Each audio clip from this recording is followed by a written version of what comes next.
ദൈവത്തിൻ്റെ ഏറ്റവും പ്രിയമുള്ളവരെ, അവിടുത്തെ സമാധാനം ഞാൻ ആശംസിക്കുന്നു. ഇന്ന് കർത്താവ് നമുക്ക് നൽകുന്ന ദൂത് വിശുദ്ധ മത്തായി എഴുതിയ സുവിശേഷം 11-ാം അധ്യായം 20-ാം തിരുവചനം.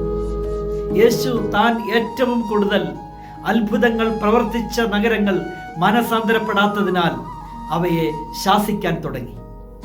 ഏറ്റവും കൂടുതൽ എന്ന എഴുതി വച്ചിരിക്കുന്നത്.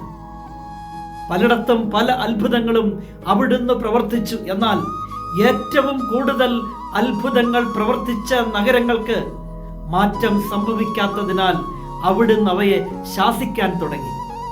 ഇന്ന് ഈ ദൂത് കേൾക്കുന്ന എൻ്റെ പ്രിയമുള്ളവരെ, എത്രയോ അത്ഭുതങ്ങളും അനുഗ്രഹങ്ങളും നമ്മുടെ ജീവിതത്തിൽ ലഭിച്ചിട്ടുണ്ട്.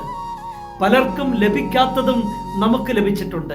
ഒരു പക്ഷേ ഏറ്റവും കൂടുതൽ അത്ഭുതങ്ങളും അനുഗ്രഹങ്ങളും ലഭിച്ചവർ നാം ആയിരിക്കും.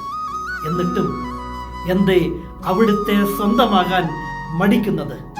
ദൈവത്തിൻ്റെ കരുണയെ നിസ്സാരവൽക്കരിച്ച് കളയരുത്. നമ്മെ അനുതാപത്തിലേക്ക് നയിക്കുകയാണ് അവിടുത്തെ കരുണയുടെ ലക്ഷ്യമെന്ന് നാം അറിയണം. ഒരു മാറ്റം അനിവാര്യമാണ്.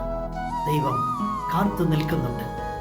കരുണാമയനായ ദൈവം നമ്മെ എല്ലാവരെയും സമൃദ്ധിയായി അനുഗ്രഹിക്കും.